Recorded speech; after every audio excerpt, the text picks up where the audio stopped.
What's up, people? Can y'all hear me okay? Everybody good? Everybody in? Yo, when you said I see you perfectly from cologne, I'm like, wow, is my cologne really that strong? I didn't think I put that much on this morning. Um, yeah, I don't know what's going on with my focus right now. I'm trying to figure it out. Let me see if I can do something about that. Hmm. Let me see if I can do something about that. Nope. Boom. Maybe that helped. Hopefully. I'm not sure what's going on with my focus. Did Mike do a relaunch?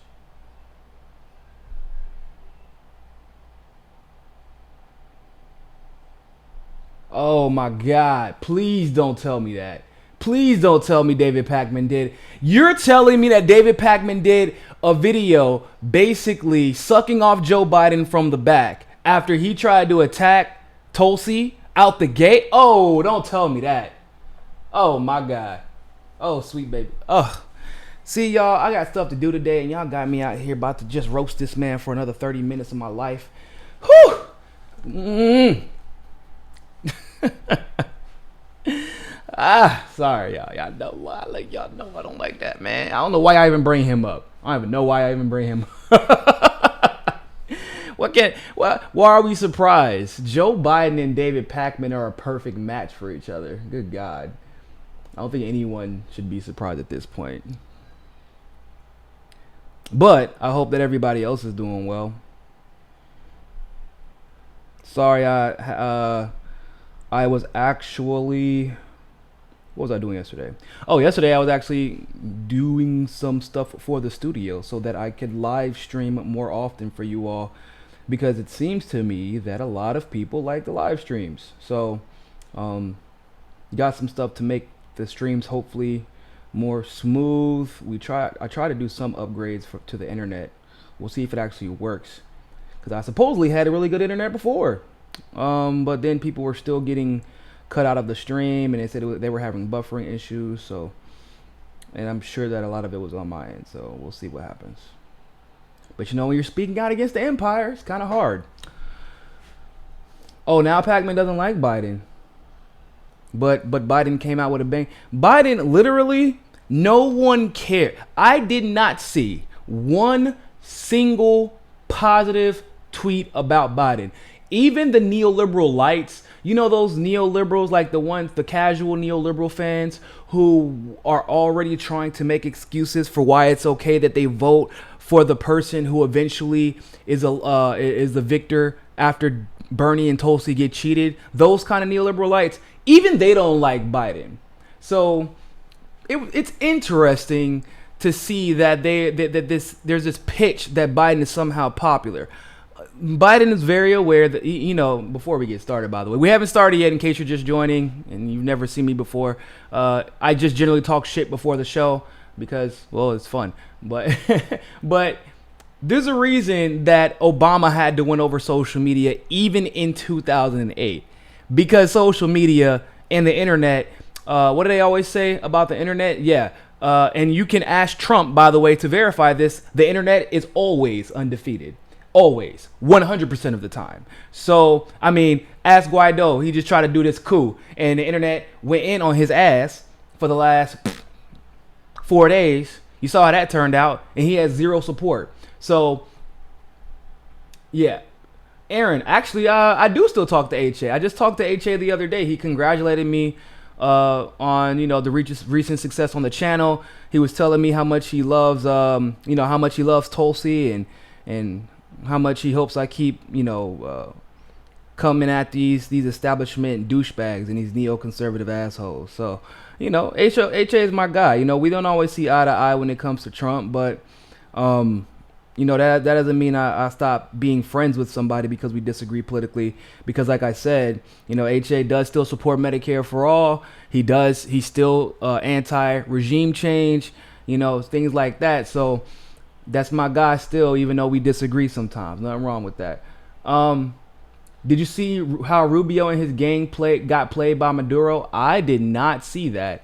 My barber yesterday, though, he was asking me about, because one of my barbers is actually Venezuelan, but he refuses to keep up with the politics because he just says it's very convoluted there, and they don't have as much access to information in Venezuela as we do in the States.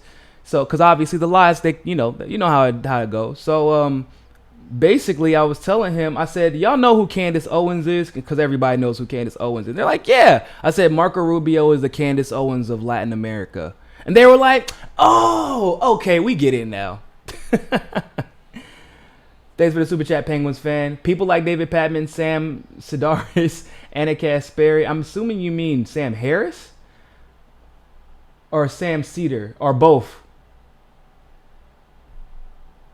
And Anna Kasparian and TYT are the reason I'm not a liberal Democrat. People like those people are the reason why Jimmy is just utterly obliterating them in their numbers. Because, well, I mean, he's telling the truth. You can say what you want to about Jimmy. You can like him. You cannot like him. You can love his delivery. You cannot like his delivery. Some people don't love how passionate and angry he is. Well, he has a right to be angry, and it's because it's very reflective of what most of America feels. People honestly forget Jimmy is okay. Jimmy could retire right now and not do a damn thing, and the world will still be burning. But the fact that he is okay, he's well enough off to support and have 2 employees just from his independent show, and he's still just as pissed as the rest of America, while Cenk and Anna are pointing fingers at others for not upholding or not pushing the neoliberal narratives. That's why people refuse to re-register as Democrat. That's why their numbers are hurting, while Jimmy's, and others. I'm very fortunate to be a recipient of, I call it the boost of truth, right? If you're on the right side of history, history tends to reward you over time, even though you may go through it temporarily. We'll give it about 1 more minute, by the way, and then we'll get started. Well, I mean, if you put Sam Cedar and Sam Harris's name in the same sentence, you'll get basically the same person.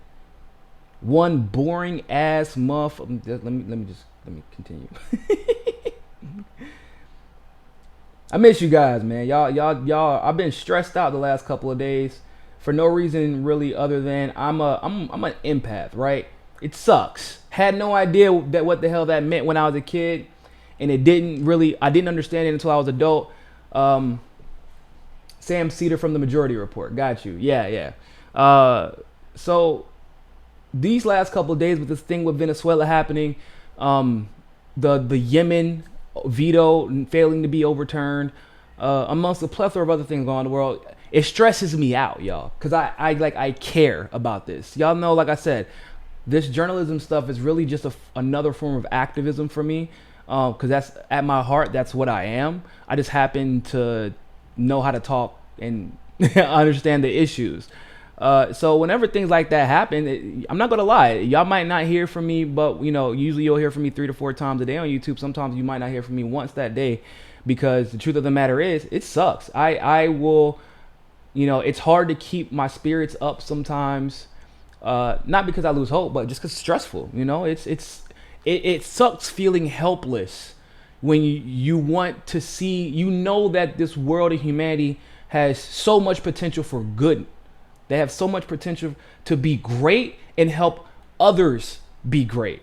But instead, we have this very, very small minority of society that concentrates all of its resources on not boosting themselves even, but making sure other people can't be successful or even live. That's insane. It is literally psychopathic. It is psychotic what we are seeing. And it's stressful when sometimes you feel like, we're making small changes, we're making leaps and bounds, but it's like we're not making them fast enough, because I know someone else just died in Yemen right now. I know someone else just got bombed in Syria right now. I know that in Venezuela, the people have no idea what's going to happen with their government tomorrow. And that bothers me, because I feel like we're never moving fast enough. But, we're going to keep on pushing. We're going to keep on pushing. Walker Miller, have I done a video on the Philippines? I have not. I know a little bit about the Philippines, but I don't know as much as I should. I do know a fun fact.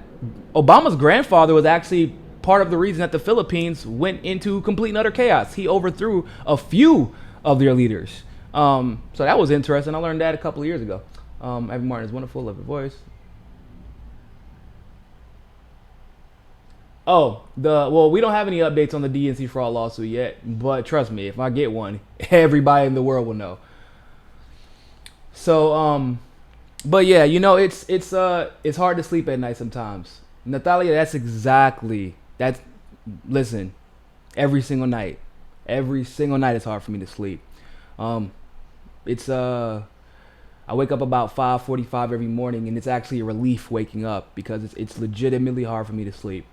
But hey, I'm blessed because there are a lot of people who want to be able to do more, but for whatever reason, you know, whatever their circumstance are, it's like, you know, Regina Williams Preston, who we had on the show yesterday, she was just talking about it. There are a lot of people who want to do more and are not in a, you know, their circumstances disallows them from doing so. And I'm in a position where I can do as much as I humanly can and make some semblance of change in this world, and I'm glad that I'm in a position to do that. I'm glad that y'all help me remain in a position to do that. So thank you. So, I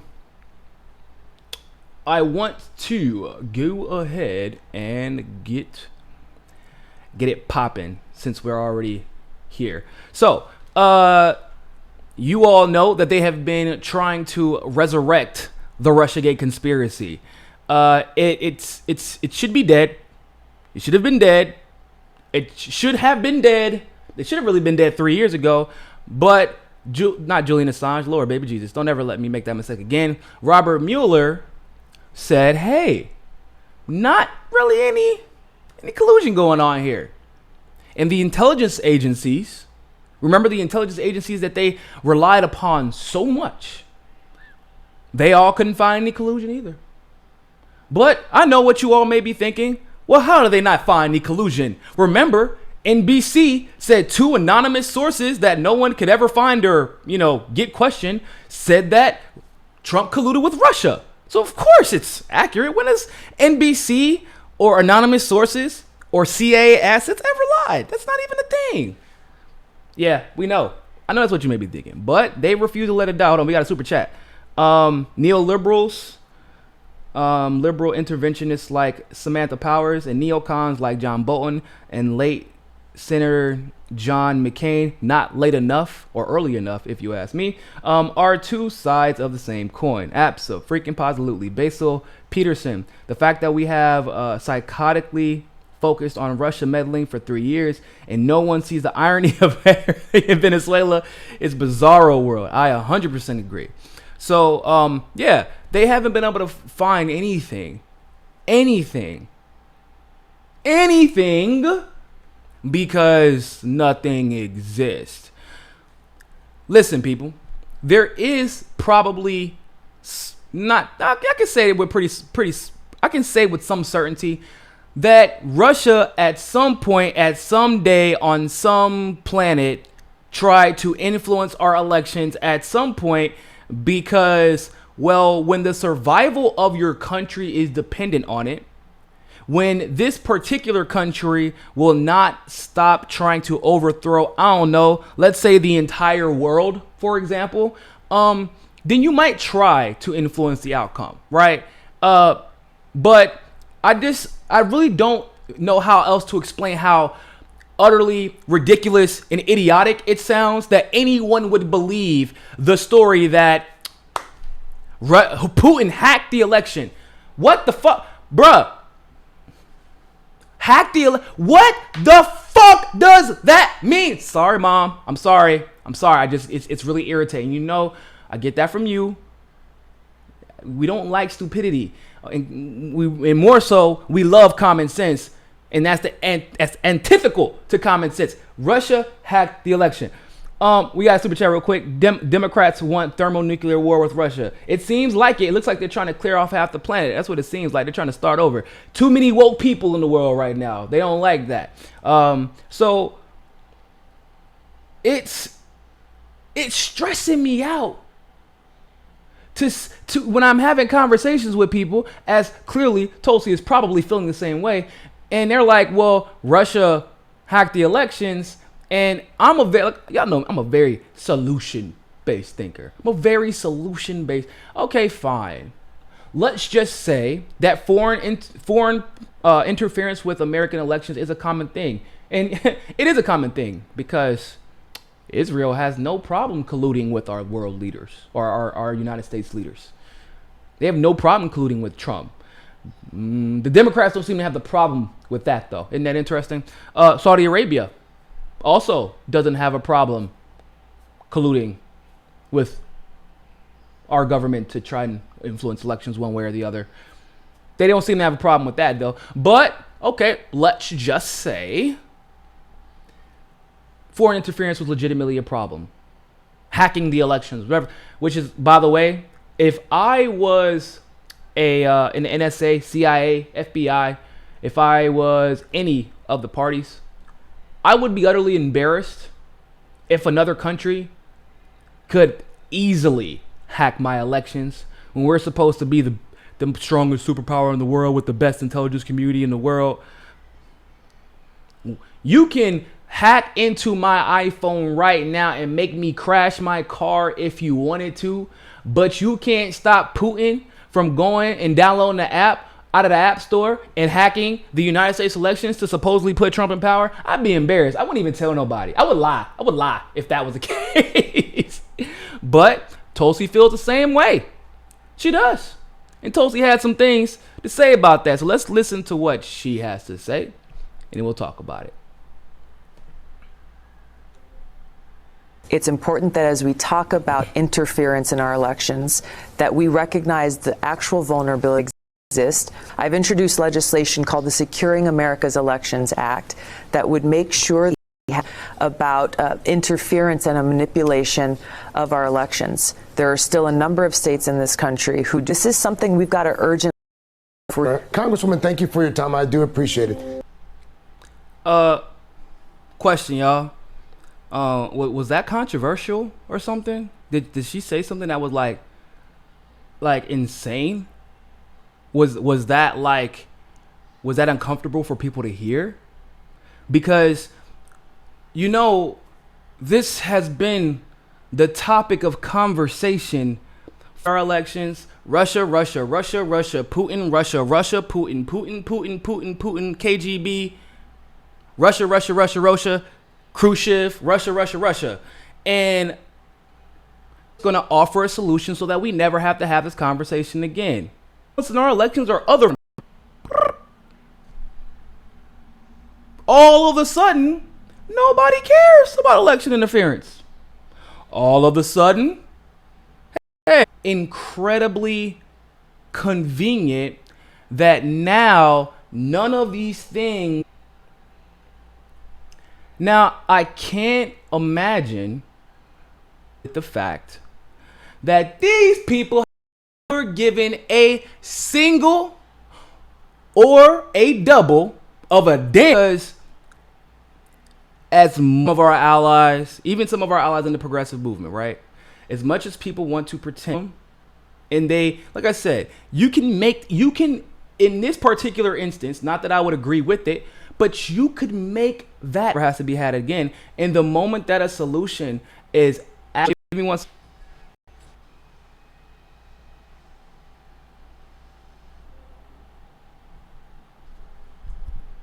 All right, we're going to see if that helps. What is going on?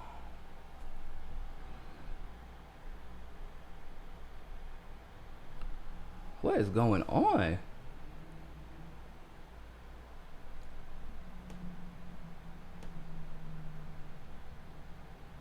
I'm trying to figure out what's going on, guys. Give me 1 second.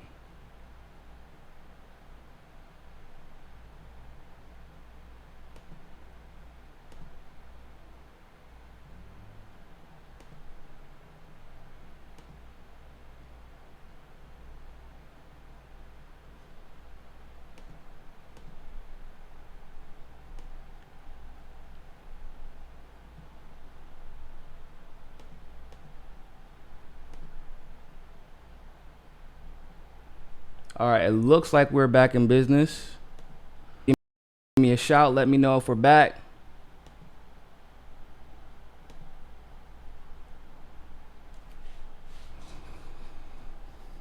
We back.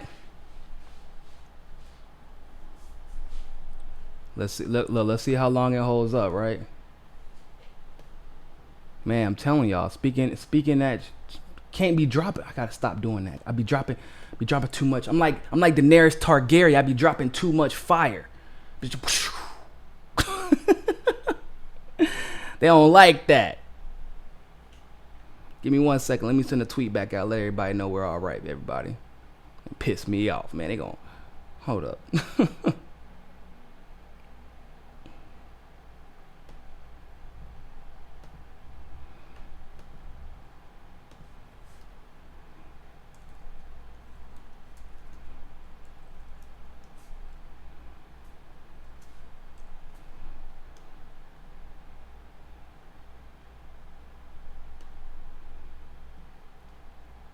Okay, we good.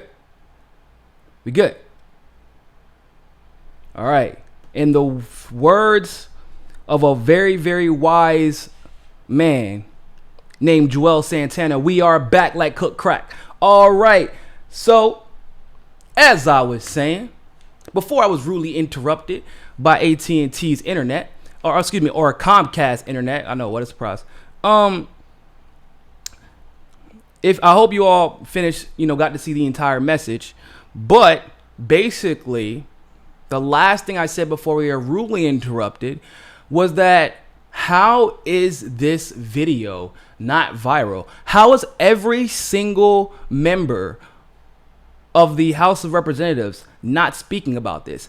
How is every single progressive ally not tweeting about this every 2 or 3 tweets until this legislation gets passed? Because once again, not to throw any shade at AOC, I get it, she's the homie. But at the same time, this Green New Deal is being shoved down our throats.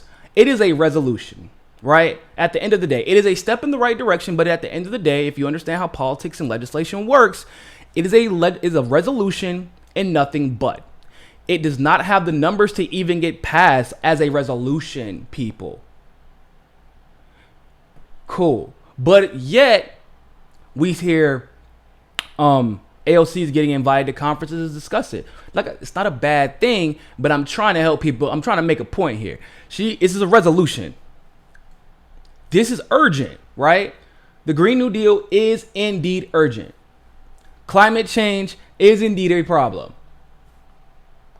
How the hell you gonna get a Green New Deal passed if you can't get progressives in office to pass it?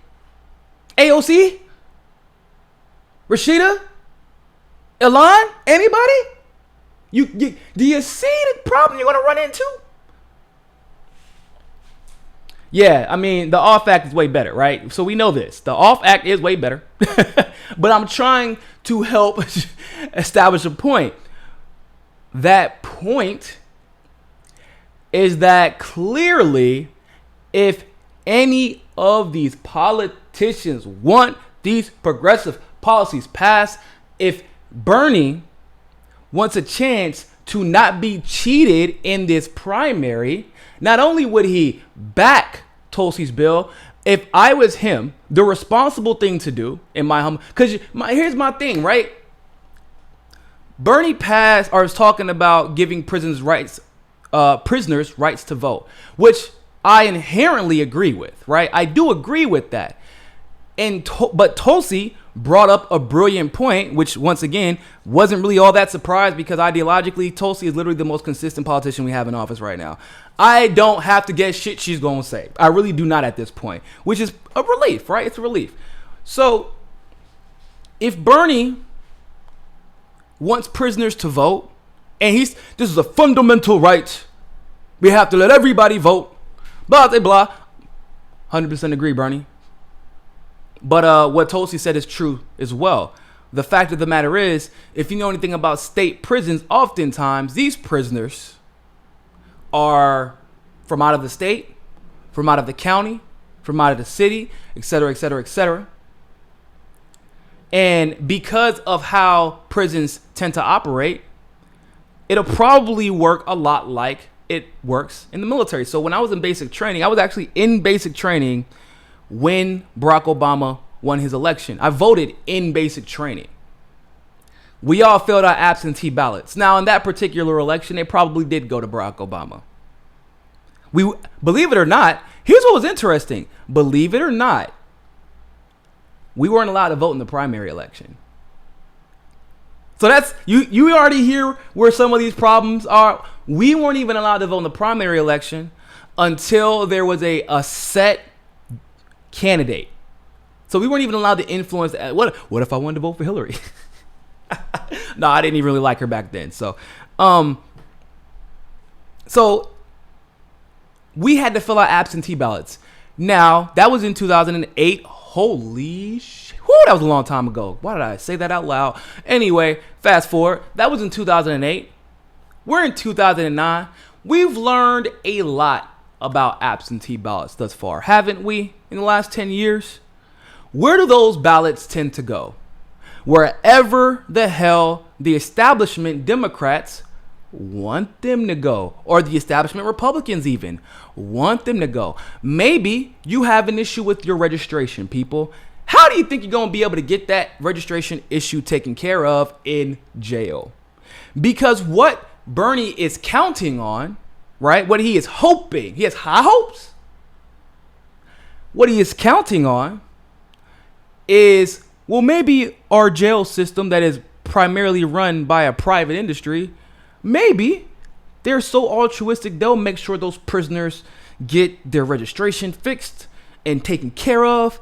You know, they'll get recesses to go take care of their voting issues. They'll get those IDs updated and those absentee ballots will absolutely make sure to make it to whoever they need to make it to make sure those prisoners' votes count. And those paper ballots won't be destroyed like we saw happen to Tim Canova in the Debbie Wasserman Schultz Tim Canova election. That won't happen. Come on. Tulsi seems to understand better than almost any other politician right now. All of the shit that y'all want is super nice. That's all lovely in the world of rainbows and flowers, where elections and people's votes just go to the candidate they're supposed to. And that always happens without fail. But that's not the world that we live in. So yes, Bernie, you can want prisoners to vote. And I agree with you. Yes, AOC, you can want the Green New Deal. And guess what? I kind of agree with you. I want the OFF Act. The OFF Act actually works better, and it is better. But, you know, philosophically, you can want the Green New Deal, and I want it too. But the shit don't matter if you can't win an election and get other progressives in office and stop foreign powers from interfering in the elections and have accountability for these faulty voting machines and have voter verified paper ballots. I mean, are you catching my drift, people? Can I break it down any simpler than that? Everything we want in love is possible with Tulsi Gabbard. Because of this one simple piece of legislation. Not even her being the president. This one piece of legislation can make almost everything we want possible. It refortifies the democratic process so that we can get real results, the results that the people voted for. And sometimes I hate going on Twitter. I hate going on Facebook because I know I'm going to look at some of these people that I do support. And I'm like, nothing. And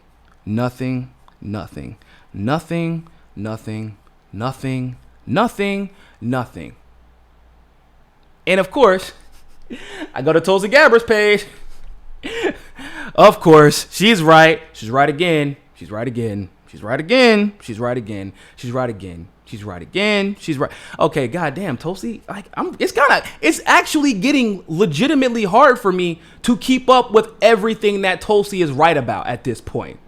Okay, that's why. By the way, just as a brief caveat before we move on to the next segment, is anybody else getting a little bit irritated with this what do they call it? Self-fulfilling prophecy that people try and project? Man, Tulsi's so amazing. She's going to be a great potential VP candidate one day, maybe even a Secretary of State.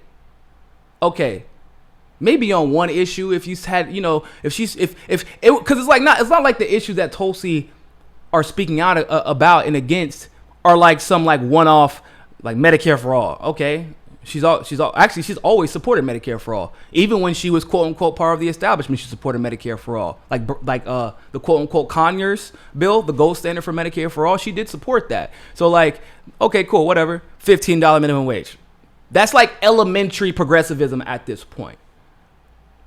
The things that she is getting right are the things that we have all been wanting someone to substantively address, and no one else has but Tulsi. So when you hear people say things like, well, Tulsi, her stance on Julian Assange, it's amazing. Wow, bro, she's going to be a great VP for Bernie. No. Hold up, homeboy. Hold up, homeboy. Nah. No. Because when I say something about Bernie, whether it's, like I complimented him, he raised, literally, he has so much damn money in his damn presidential account. He has more money than the entire Democratic Party and all of its fundraising legs. Okay? Did I qualify? I endorsed Tulsi, right? Did I qualify that by saying, man, Bernie would make a great, Secretary of Treasury one day? Look at this. Dude would be great. He would be a great VP or a chief of staff for Tulsi. No, it was a great and presidential feat, and it should not be discounted as anything other than that because he is running for president. Tulsi Gabbard is running for president.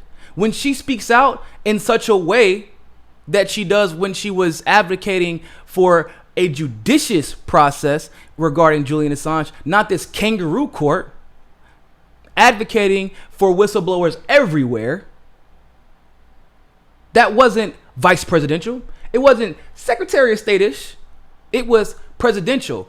And if, in my humble opinion, you were one of the ones, and I'm sure a lot of people, when they say this, they're not saying it maliciously. I am fully aware of that. A lot of people, not everybody, but a lot of people, they're not saying it maliciously. They're not intentionally trying to denigrate her, but saying things like, wow, she's perfect on this issue. She'll be a great VP one day. That sounds like a projection. You have become emotionally invested in one particular candidate or another. And so now the truth of the matter is you thought you made your decision 3 years ago or 2 years ago or even a year ago, and you were confident in that decision. So you already started putting in work on Twitter and Facebook. This is my guy. This is my girl. This is who I'm going to support. Period. And that's just, and it's, people do that. Okay, but it's okay, people. You are more than free to change your mind. You are. And even if you change your mind for somebody from Tulsi to Bernie, if you get presented new facts, you're free to change your mind. But not one candidate, at least out of the two progressives, or three now with Mike Gravel, who are involved in this race, not one of them should have a qualifier when they do something great as they're very vice presidential. They're very, she'll be a great Secretary of State. No. Tulsi Gabbard would be a great president. Bernie Sanders would be a great president. Mike Gravel would be a phenomenal president. Honestly, let's be honest. This dude is insane. He is the OG of progressivism. And he would also be a great president. And there's nothing wrong with saying that. But if you have to say, oh, she'll be a great vice president one day. No. She'll be great to keep Bernie in check. Oh, no. Wrong answer. Because if you got to say that, this should be the other way around, don't you think? If you have to say wow, she's great on foreign policy. She'll be able to help guide Bernie to make the right decisions. No, what? No. Whoa, double back. It's simple mathematics, people. Bernie, great domestic policy. Tulsi, great domestic policy. Tulsi, great foreign policy. Bernie, not so much, to his own admission. So therefore, there's two components to being the president. Presiding officer, right? As in president, that's what the operative word in president is, preside. You're going to be the presiding officer. And also, commander-in-chief. Domestic, foreign. One's good at both. How the hell do you draw the fucking irrational conclusion? Man, we should have the other guy in and she could keep him in check. That's the right.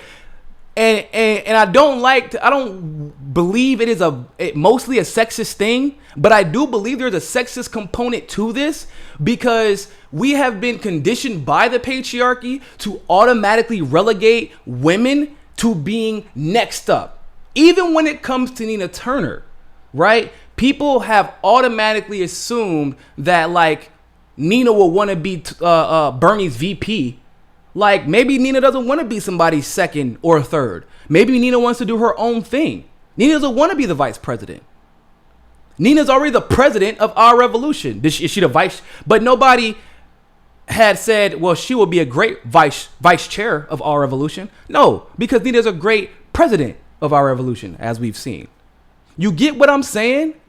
But when it comes to when there's a male, especially an older male or quote unquote established male, who is in power or potentially going to be in power, whether it's progressive or otherwise, there is usually a sentiment of, if there is especially, no offense to my white guys out there, but if there's a white guy, everybody else is supposed to wait in line, especially women of color. And that's how the patriarchy has conditioned us over time. Not in my humble opinion, that's a fact, but it shouldn't be like that. I know that people love Bernie because I love Bernie. I know that Bernie, the man, not even the politician, the man is a wonderful person. But at the end of the day, we don't want to fall into the trap that the neoliberals fell into at one point, which is it's her turn or it's his turn. Bernie, as well as Tulsi, as well as Mike Gravel, as well as Marianne Williamson or Andrew Yang, all of them know you have to earn every single vote, no matter what, and let the chips fall where they may. So whatever statement you choose to make, that may gain you votes or you may lose votes, but we shouldn't be trying to qualify those statements or non-statements as anything but this is how they plan on acting when they're the president, or this is how they plan on carrying themselves when they're the president, and we should take them at their word, because now the rubber needs to meet the road. Bernie has all the money and the fame in the world. Yang has a lot of online support. Tulsi has a lot of online support and is gaining. Marianne Williamson is about to qualify for the debates. So every single one of these, Mike Gravel doing well as well. So every single one of these, we need to start taking them at their word and also at what they don't say. Because I'm tired. I'm a TAP. I'm a tap. You know what a tap is? I'm a tired ass progressive, bro. I ain't got time to be guessing what y'all thinking anymore. I'm sure that most of the progressive world agrees with me. So, it is what it is. But I'm sorry, I just had to say that because I just felt that there hasn't been enough people saying that. Like, for example, I was so excited. I was very pleased to see Mike Figueredo on the Humanist Report. He tweeted out the other day that he wants to see Tulsi Gabbard on the Gabbard. I keep pronouncing her name wrong. I'm sorry, Tulsi. I never call her Gabbard. That's why I always call her Tulsi. But it was great to see him help her push for 100,000 donations without a qualification of she'll be a great VP for Bernie one day. No. It's time we are in a situation where we have 4 progressives and a potential. Yes, Yang is the potential. I'm not sold on Yang. Y'all know how I feel about him. I reached out to him to have him on the show, by the way. He hasn't reached back out. So, Philly Yard Vibes, appreciate the super chat. And I see we had another one. Give me 1 second. So we had another one. Let me see if I can find it. Oh, Jeremy Smith, appreciate super chat. Ray Foley, thank you very much. David Blake, Doomberry, thanks for the great work. Appreciate it. Thank you very much. Croy Renee, Rennie, neoliberal, a modified form of liberalism tending to favor free market capitalism. However, does TYT fit the definition? Just admit you have a personal gripe with them reaching. Actually, I don't know if this Croy Renee guy knows this, and somebody maybe should let him know in the chat. Jank is an avid free market capitalist. He's boastful about it. He talks about it all the time. I don't know if that was supposed to be a smackdown on me, but he's proud of it. I don't know what you want me to tell you there. But yeah, we shouldn't be qualifying presidential actions as anything but. Because like I said, it comes off as a projection. Like, you want this person to be a vice president, or you want to accept the idea that they will automatically and should automatically be relegated to a good second or third place. And that's not how it should be. If you feel like you have to say that, it's probably because you're a little worried in this particular instance, especially when it comes to Tulsi, who's been right on damn near every issue. It comes off as if you are scared. And it comes off as if you are protecting your self-interest rather than the interests of the progressive movement.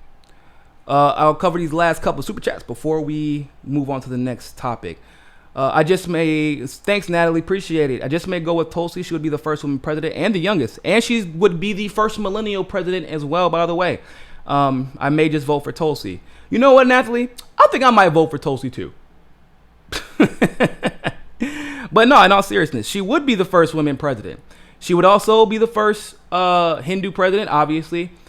Interestingly enough, which it sounds kind of silly, but if you understand the history of Hawaii, Samoa, and Guam, like, having a president come from that region would be huge for them. It would be like when Troy Polamalu went to the Steelers. In all seriousness, you know how if you ever met a Samoan or anybody from Guam, and even a lot of Hawaiians, you ever met any of them, their favorite team is the Steelers, and all of them is Troy Polamalu's cousin somehow. I don't know how that works, but but it's kind of like that because Samoans, the Chamorro from Guam, and Hawaiians serve in the military proportionately, like as relative to their population, at very high rates. And yet none of them have been significantly represented, and they kind of get treated like colonies a lot of the time. And so having a representation in the White House, and that being a woman, by the way, and in those cultures, you should know they have a lot of respect for their women. You see the way that the men really in Hawaii really got behind Tulsi very early, and have been working very hard for her. It would be a huge deal and a big deal to shine a light on some of the issues happening in those cultures as well, which is why Tulsi actually speaks about like Puerto Rico a lot, and that's why, because that's something that she can relate to. James Casserly, just showing love and showing my support for MCSC. Appreciate it. Thank you very much. All right.